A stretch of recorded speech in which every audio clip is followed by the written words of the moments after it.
5 ادوات لازم يكونوا عندك لو انت فيديو اديتور، واخر اداة هتصدمك. كتير مننا بيبدأ في الفيديو اديتنج بيبقى محتار في البلجنز والمصادر الكتير اللي بتظهر قدامه، سواء كان محتاج ساوند افكت او بيرول او اوفرلاي.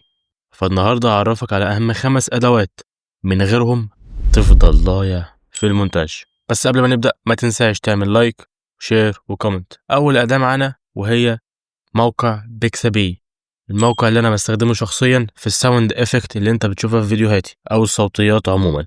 عليه مكتبة كبيرة من الساوندات، واحلى حاجة انه من غير كوبي رايت.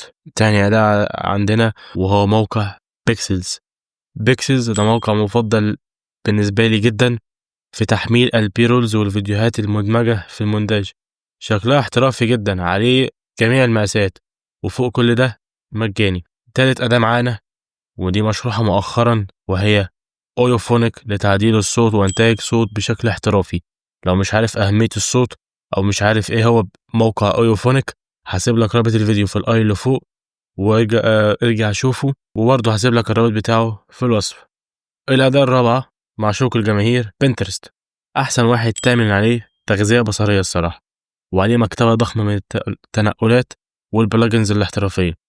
ولو عايز تعرف ازاي بنحمل الفيديوهات من عليه، اكتب كومنت بلجنز وانا هنزل شرح ليه لو حصل تفاعل على الفيديو. اخر اداة، بس قبل ما اقولها لك توقع ايه هي الاداة دي، انزل اكتبها تحت في الكومنتات. دي محدش قالها كتير الصراحة او استعملها في المونتاج، وهي كانفا.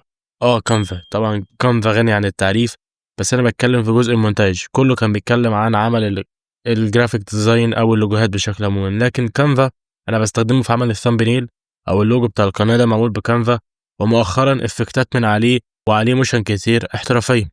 حلقتنا خلصت كده، ما تنساش تعمل اشتراك عشان تستفيد تاني.